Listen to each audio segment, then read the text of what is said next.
Well, hi again, everybody, and welcome to another edition of Inside Furman Athletics. I am Dan Scott. It is great to be with you. Hope that you have had a good week so far. Of course, we're early in the week. It hasn't had too much time to go south, but we hope that it's okay.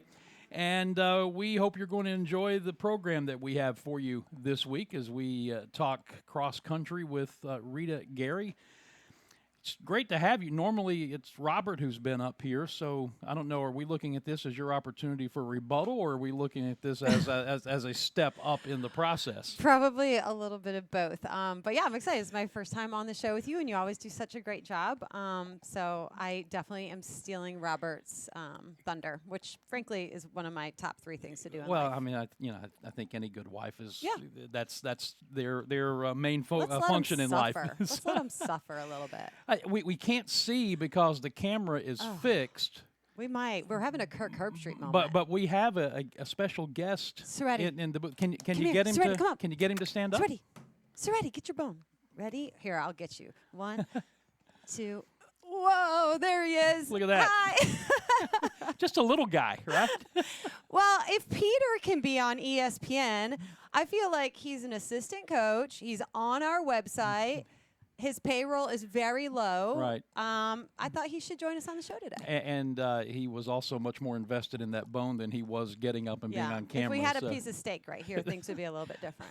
For him and me. Yeah, same. So how are you? How are things? I'm so good. I'm so excited to get started with the season. We have our annual Furman Cross Country Invitational this weekend on our beautiful cross-country course. People also know it as our golf course, right, which is very confusing to me. But we are at home for our one and only meet this weekend, and I couldn't be more excited. Yeah, I think that's one thing that people may not understand about cross-country is whereas every other sport has a home schedule and an away schedule, you have one meet where you run here and everything else you're always somewhere else. Yeah, and that's just the nature of competing against the right teams from around the country. We have a different national qualifying system than most of our peer groups, so it's important for us to fly up to Wisconsin and out to Missouri and to see some teams that we wouldn't otherwise see. But it's always important for us to be at home.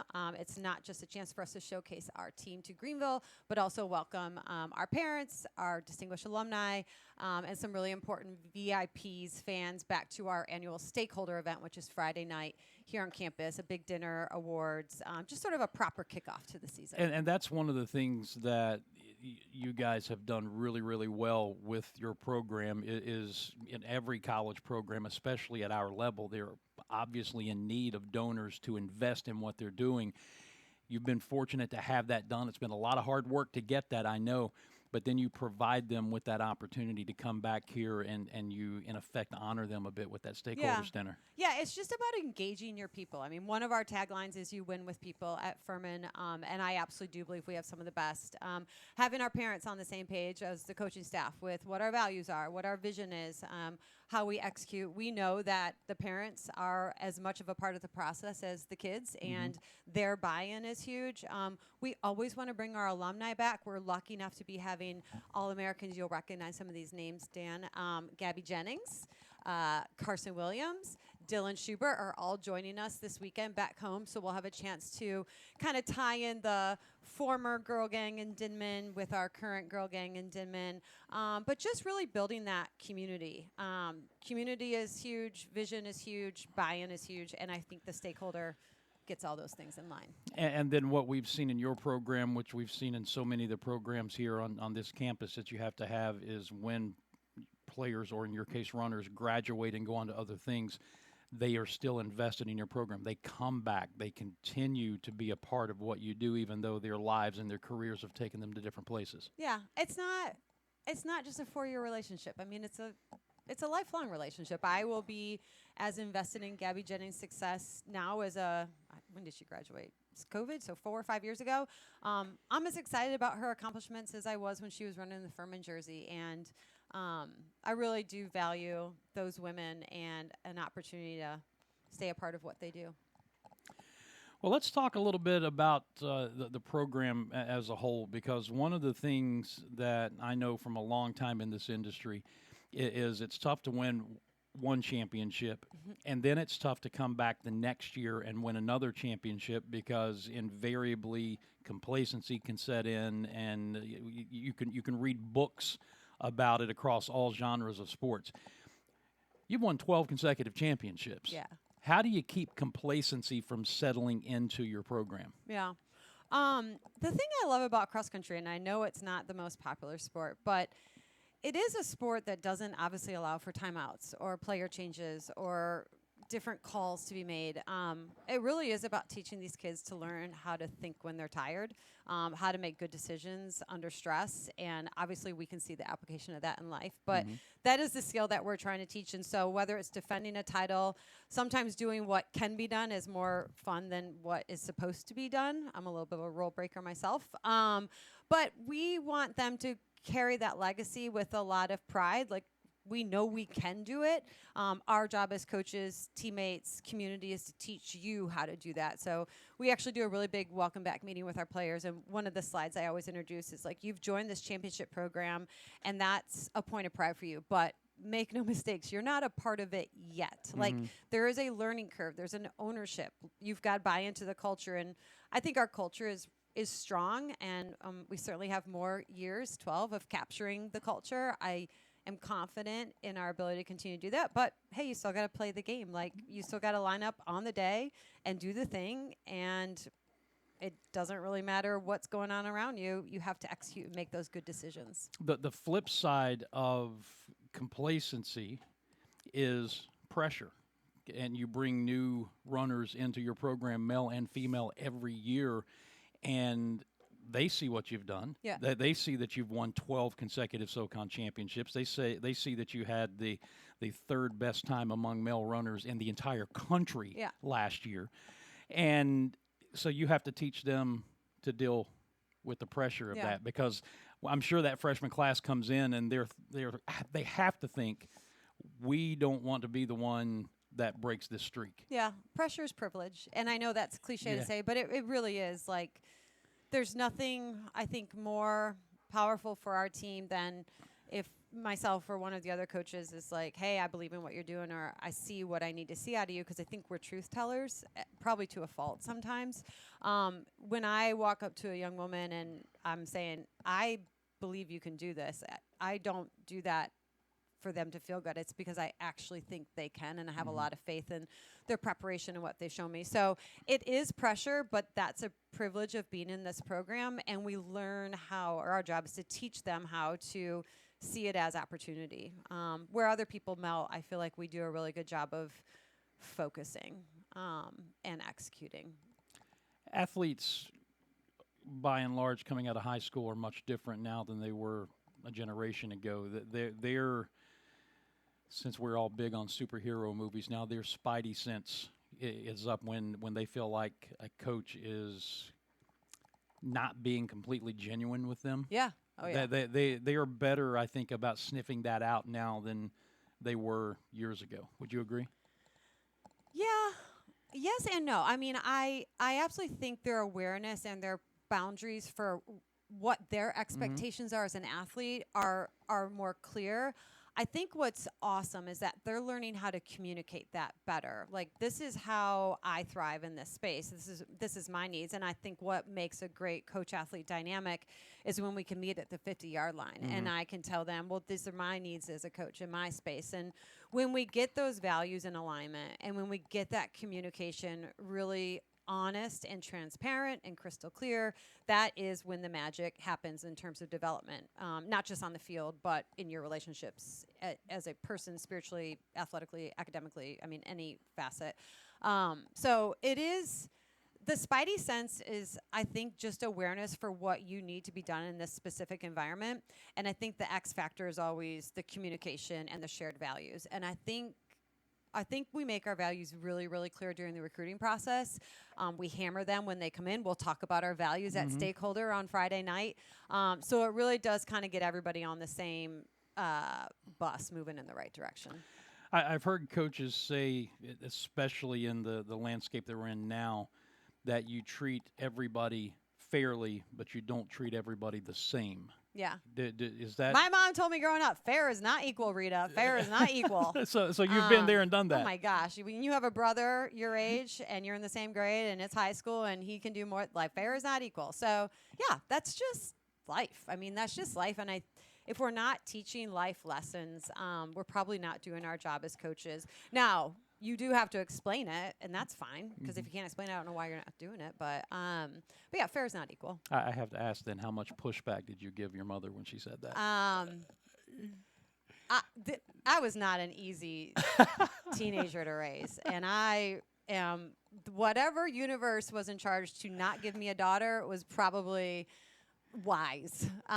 So my payback is coming through a son, which is challenging, but I couldn't raise a Rita. I know that.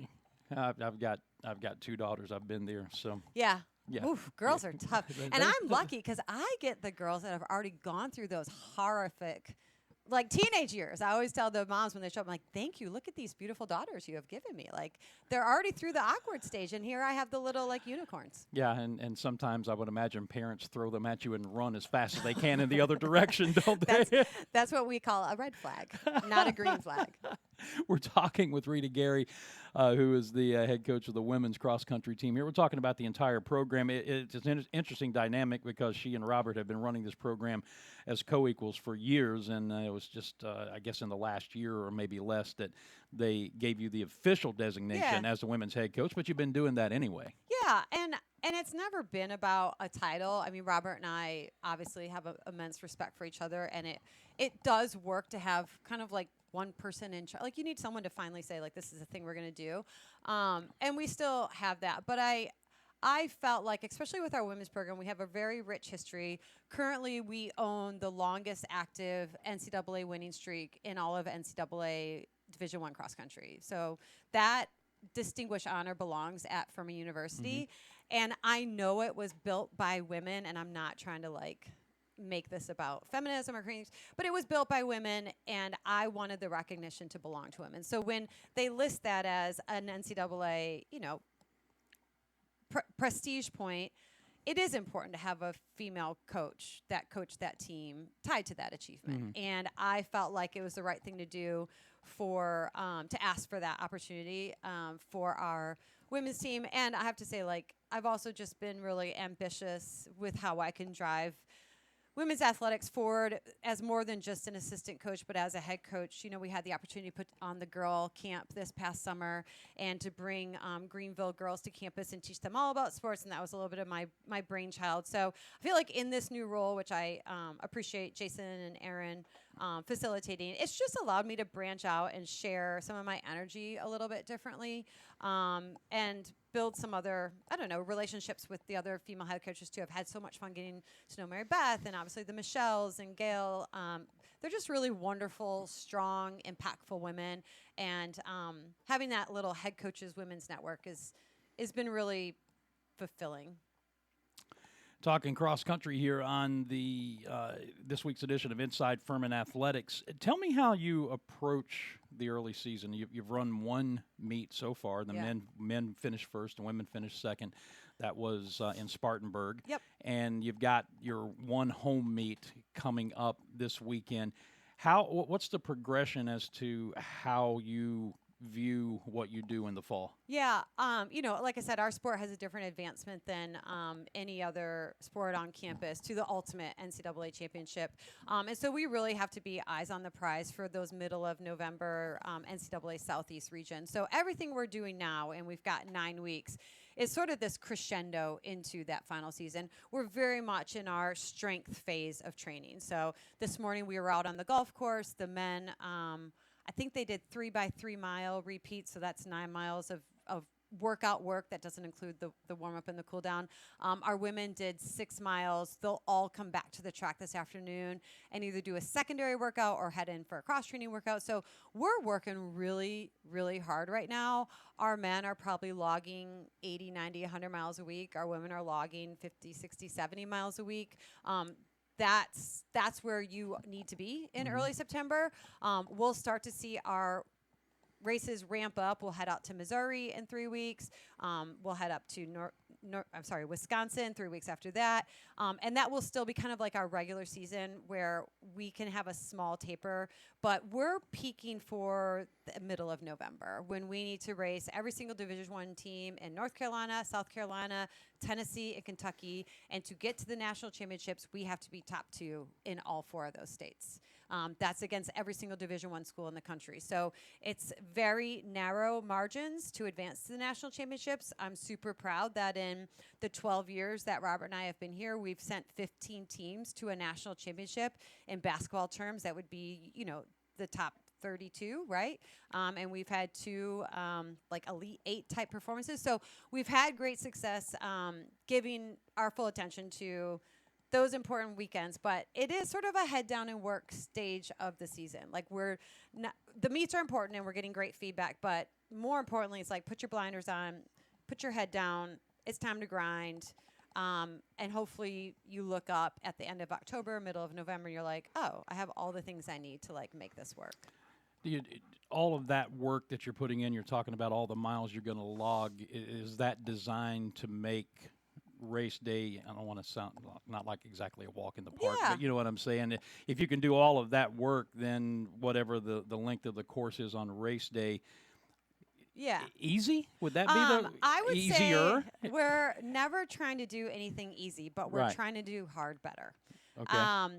They have to do hard really, really, really well. Right. And it's obviously a physical skill. Like you have to stand on a starting line with the fitness you need to do the job, but it's a mental skill. And there's a lot of athletes that just pick up tools along the way, every competition, like, okay, in this situation, this is how I feel, how you talk to yourself, how you coach yourself, how you manage just the pressure, which I think is the opportunity of every single time you're on a starting line. So they get a little bit better. The women's team in particular is very, very young this year. We're going to be lining up with one upperclassman, and really everybody else is a freshman. Wow. So this is their first time running in the Furman jersey, which I love because it means we have a lot to learn, and it also means we have no preconceived notions about who's better, who's like, let's go out there and kick some, let's do the thing. Right. But it's never about making it easy. It's about learning how to do hard better.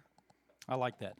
We're visiting with Rita Gary talking about the cross-country programs here at Furman on this week's edition of Inside Furman Athletics.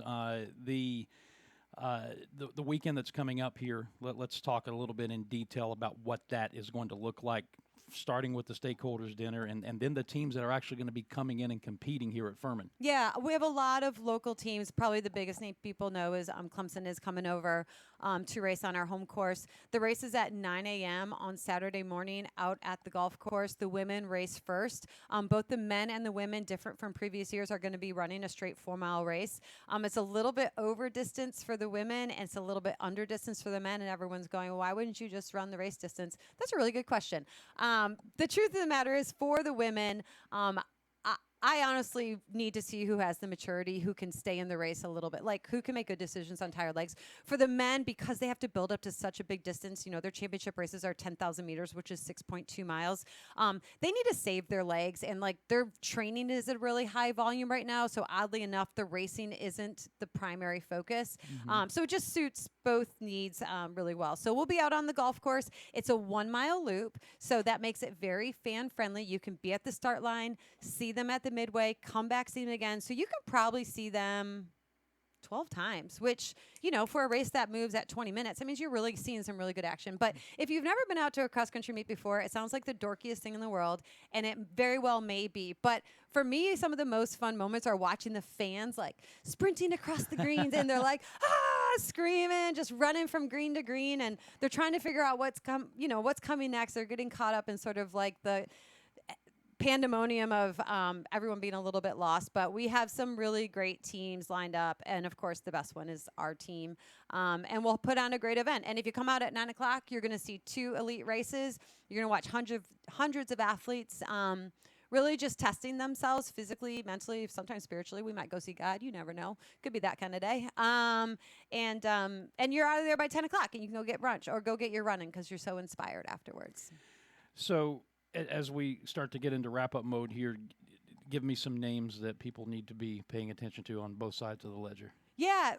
Well, last year on the men's team for sure, Colin Eckerman was a really strong freshman for us out of Tennessee, and he's definitely continued to develop and done a great job. We've got Luke Taylor, who is a senior for us. He actually ran for Team USA this summer in Germany. You might have seen that. He ran 10,000 meters over in Dusseldorf and did pretty well over there. And then we've got some new faces. The men actually have some fifth-year transfers out of a couple different places. So you'll see Bryn and Albert. Albert's from, the Green School, Dartmouth, excuse me. So we've got some new guys over there. And then on the women's side, we're really, really young. Emma Jones is going to be our lone all SoCon, actually she's SoCon champion at 10,000 meters. So she will be leading the girl gang charge. But we've got Nissa Malls.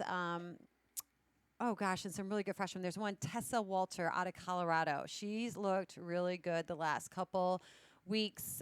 So she's been breathing that skinny air all summer and is now flush with oxygen down here at sea level. But she's good. But more than anything, especially on the women's side, I have no idea who my number one is, number two, number three, I have no idea. And that might provide a little bit of anxiety for me, but it's also a lot of excitement because I'm excited to see how they grow up. But knowing what I know about you in this program, that doesn't change your expectations. Oh, heck no. No, we ain't slowing down or pulling back. I don't believe in rebuilding seasons. You just get better every year. That's what you do. And our goals will always be the same. Our goal starts with defending the SoCon title and being in a position to advance to the national championship automatically, where we hope to be a top 15 team on the men's and the women's side. That's how we start every single season. We may have to work that path a little bit differently or create a new path every year, but as a complete staff with Coach Roberts, Coach Lang, Robert, and myself, I mean, we're like head down grinding. That's the objective every year when we start season. All right, so 9 o'clock on Saturday at the Furman Golf Course for the one and only home meet of this fall season, and then what lies ahead after that? After that, 2 weeks later, we'll head out to the University of Missouri. They are hosting the national championship, so that'll be a chance for us to preview the national championship course. And then we actually have a 3-week training block until we head back up to Wisconsin, as we do every single year. It is the top invitational of the regular season. They only invite the top 35 teams in the entire nation to come race there, and we're always one of them. So it's one of those meets where if you get a top 10 finish, people are like, oh, you got 10th. Like, that is darn good. That is a top 10 race. But it gives us a chance to really see what the nation looks like this year and how we size up. And then that gives us that really perfect 4-week training cushion to get ready for the national championship and the advancement to it. You know, I wish you'd show some enthusiasm. I'm so bored. No, just joking. I love it. I love it. You can I hope it's coming across here because it really is just it's just emanating. They should come on Saturday. They will see it in person. There you go. That's right. You get a show for your money, right? You will always hear Coach Rita. I have a set of lungs that doesn't know how to stop. I think Robert just texted amen. I'm not sure about that. Yeah, he's like, please keep her there. Hey, it has been fun catching up with you. Yeah. I had no idea that you had not been in the football press box before. You never invited me. I mean, I'm not going to take it personal. Well, don't. Here we go. And then and Soretti. Your little co-host back here. Come here, bud. But here, if I hold his bone, will you look up here? No. Soretti. I'm not going. They saw the nose. Okay, here we go. Ready. One you more. Want to there say bye? we go. There he is.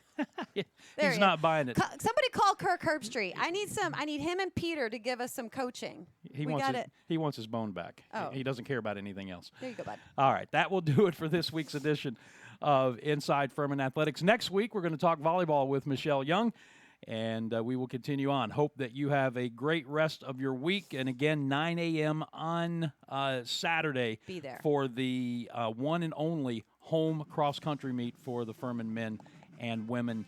They are on track for a 13th consecutive SoCon championship, and you can see the building start on Saturday. Until then, for Rita and all of us here at Furman, I'm Dan Scott. God bless you. So long, everybody.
16 fouls apiece. Yeah. Furman with 1 timeout remaining after calling that one, Mercer with 2. And the possession arrow favors Mercer in the final 58.9 seconds. All right, here come the Bears. Robinson will let it roll across midcourt and pick it up. Guarded by P.J. Smith. Furman needs a stop. Hold at the top to Johnson. Wanted the 3, couldn't get it off. Good D by Bronson. Back to Shoulders. Hands it back to Johnson with 20 to Robinson. Robinson, step back. 3, contested. No. Rebound, Vanderwall. Hands it to P.J. Smith. 40 seconds to go. And P.J. will bring it up the floor. Are they going to foul or are they going to let it play out? It's a 2-possession game now. Bronson on the left wing out to Anderson. Anderson, they're chasing. Wow. 14 to shoot. 24 seconds to go. And they finally foul Bronson.